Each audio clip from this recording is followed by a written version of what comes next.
প্রিয় দর্শক, আসসালামু আলাইকুম। আজকে আমার আলোচনার বিষয় হচ্ছে যে বর্তমানে বাংলাদেশে টক অফ দ্য কান্ট্রি হচ্ছে আসিফ মাহমুদ সজীব ভুঁইয়ার কাছে অ্যামিনেশন ম্যাগাজিন পাওয়া গেছে। এই বিষয়টা নিয়ে খুব আলোড়ন সৃষ্টি হইতেছে এবং অনেকে তো তাকে বিচারের আওতায় নেওয়ার জন্য অনুরোধ জানাইছে, কেউ কেউ তার পদত্যাগ দাবি করছে। এখন আসলে আমরা জানি না যে এই অ্যামিনেশন ম্যাগাজিনটা আসলে কি। আমরা গ্রামগঞ্জে যারা বসবাস করি, আপনারা জানেন যে গ্রামে কিন্তু দেশের 70% মানুষ গ্রামে বসবাস করে। আমরা সবসময় নেতাগো কথায় ভোট দেই, আমাদেরকে বিভিন্ন রকমের ভুলভাল বুঝাইয়া আমাদের কাছ থেকে ভোট নেয়, কিন্তু প্রকৃত ঘটনা, প্রকৃত রহস্য আমরা কোনো কিছুই জানি না।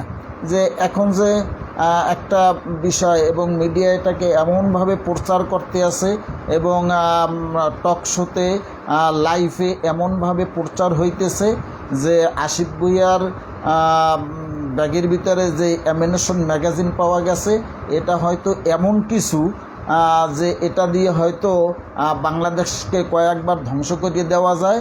এটা পারমাণবিক বোমার মতো এমন কিছু এই রকমের মানে এটারে প্রচার করতেছে।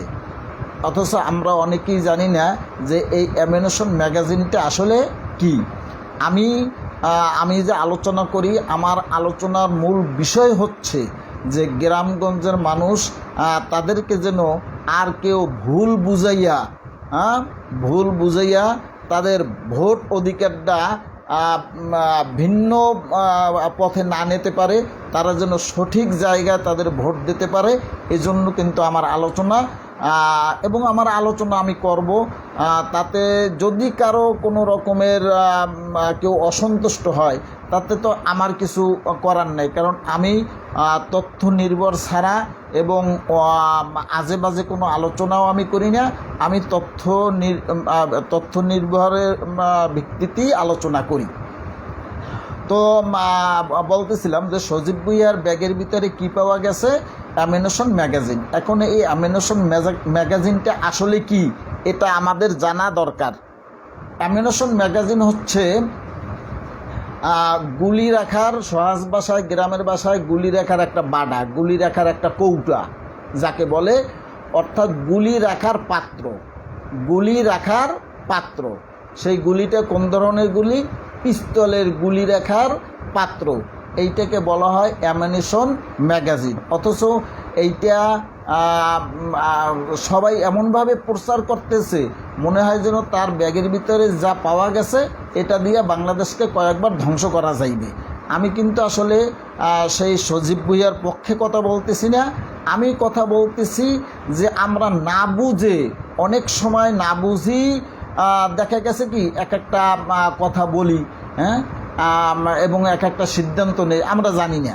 এই যে অ্যামিনেশন ম্যাগাজিন কি, এটা কিন্তু আপনি যদি গ্রাম তো ভালো কথা, আপনি শহরের মানুষের কাছেও জিজ্ঞেস করেন, আমার বিশ্বাস যে 80% মানুষ তারা বলতে পারবে না যে অ্যামিনেশন ম্যাগাজিনটা আসলে কি। এখন কথা হচ্ছে যে তার কাছে যেহেতু অ্যামিনেশন ম্যাগাজিন পাওয়া গেছে, তার মানে কি তার কাছে পিস্তল আছে। এখন সে একজন উপদেষ্টা মন্ত্রী, তার কাছে যদি পিস্তল থাকে এবং এটার যদি লাইসেন্স থাকে, যদি লাইসেন্স না থাকে তাহলে সে অপরাধী, আর যদি এটার লাইসেন্স থাকে তাহলে তো আর এটা কোনো দোষের কিছু না। লাইসেন্স সহ সে পিস্তল রাখতেই পারে। দেশের যে কোনো নাগরিক লাইসেন্স সহ পিস্তল রাখতে পারে। এখন কোনো বুদ্ধিজীবী তারা আবার এটাকে এইভাবে বিশ্লেষণ করছেন যে বৈধ একটা পিস্তল পাইতে হইলে তাহলে তাকে বছরে 3 লাখ টাকা সেই আয়কর দিতে হয়। সে কি 3 লাখ টাকা আয়কর দেছে? এই জায়গায়ও কিন্তু একটা ভুল তথ্য দেছে। ভুল বলতে একটু কৌশল অবলম্বন করছে। বিষয়টা হয়েছে এই রকমের যে আপনার 20,000 টাকা থেকে যদি 1 লাখ টাকা পর্যন্ত আপনি সরকারের বছরে আয়কর দেন, আয়কর দিলে আপনি পিস্তলের জন্য বা আপনি অগ্নেয়াস্ত্রের জন্য সরকারের কাছে আবেদন করতে পারবেন। এখন কথা হচ্ছে যে তিনি তো ক্ষমতায় গেছে 1 বছর হয় নাই এবং তার এমন কোনো ইনকামও নাই যে ইনকামের সে 20,000 টাকা সে আয় কর দিতে পারে বা 1 লাখ টাকা আয় কর দিতে পারে, এই অ্যাবিলিটি তো তার নাই। তাহলে সে পিস্তলের লাইসেন্স কী করে পেল? একটা বিষয় হচ্ছে যে আমরা যখন হাসপাতালে যাই তখন হাসপাতালের নিয়ম কি, আপনি আগে একটা টিকিট নেবেন, টিকিট নিয়ে লাইনে দাঁড়াইবেন, তারপর ডাক্তার দেখাইবেন, তারপর আপনি ঔষধ নেবেন, এইটা হইল নিয়ম। কিন্তু দেখা গেছে কি একজন এমার্জেন্সি রুগী আসছে, তখন কিন্তু আর কোনো নিয়ম টিয়ম কিছু খাটে না, নিয়ম টিয়ম কিছু থাকে না। তাকে আগে কি এমার্জেন্সিতে নেওয়া হয়, আগে তাকে লাইফ সাপোর্ট দেওয়া হয়, তারপরে নিয়ম কানুন সব করা হয়, এইটাই নিয়ম। একজন মানুষরে দেখা গেছে কি যে ফাঁসির আসামি প্রেসিডেন্ট তাকে ক্ষমা করে দিতে পারে, অর্থাৎ নির্বাহী ক্ষমতার বলে এবং নির্বাহী আদেশে অনেক কাজ তাৎক্ষণিক করার সিস্টেম আছে। তো যদি সজীব ভুঁইয়ার লাইসেন্স থাকে, পিস্তলের লাইসেন্স থাকে, তাহলে সে কোনো অপরাধী না। তার ব্যাগের ভিতরে কৌটো 1টা না 5টাও থাকতে পারে, তার গুলি রেখার কৌটা, তার গুলি রেখার বাড়া, এটা থাকতেই পারে। আর সে যে বিদেশে যাইতেছে ওখানে কিন্তু তার এই কৌটো লইয়ে যাওয়ার কথা না, ওটা ব্যাগের ভিতরে ভুলে থাকতেই পারে। এইটা কিন্তু আমরা বিষয়টাকে এমনভাবে উপস্থাপন করতে আসি, এমনভাবে বিষয়টারে আলোচনায় আনতে আসি। অনেকে তো সজীব ভুঁইয়ার পদত্যাগ দাবি করছে, কেউ কেউ তাকে বিচারের আওতায় আনার জন্য অনুরোধ জানাচ্ছে। এখন আগে তো সে দোষী কিনা সেইটা তো দেখতে হবে, যে কোন দোষে তাকে বিচারের আওতায় আনতে হবে। এবং এখন আমরা মনে করতে পারি যে তার তো প্রোটোকল আছে, অর্থাৎ তার তো বডিগার্ড আছে, তার পিস্তল লাগে কিতে। আপনারা জানেন যে কিছুদিন আগেও রাস্তায় যেইভাবে তাকে অপমানিত করা হয়েছে, তাকে বঙ্গোপসাগরে ভাসাই দেওয়া হইবে, অর্থাৎ বঙ্গোপসাগরে ভাসাই দেয় কোন সময়, নদীতে সাগরে মানুষ ভাসাই দেয় কি, মাছ দিয়ে তারপর ভাসাই দেয়। এবং সবচেয়ে আশ্চর্যের বিষয় যে আসলে আমরা এখনও আমাদের দেশ ডেভেলপ হয়েছে অনেক, কিন্তু আমরা নিজেরা ডেভেলপ হইতে পারি না, আমরা নিজেরা সভ্য হইতে পারি না। আপনারা একটু অন্য কান্ট্রি দেখেন যে তাদের প্রতিবাদের ভাষা কেমন, তারাও কিন্তু সরকারের বিরুদ্ধে প্রতিবাদ করে, কিন্তু তাদের প্রতিবাদের ভাষা কেমন আর আমাদের প্রতিবাদের ভাষা কেমন। সজীব ভুঁইয়া সে তার বয়স কম হোক, কিন্তু সে একজন এডুকেশন পারসন, সে বিশ্ববিদ্যালয় থেকে মাস্টার্স কমপ্লিট করা একজন ছেলে, এবং সে বর্তমানে একজন মন্ত্রীর দায়িত্ব পালন করতে আছে।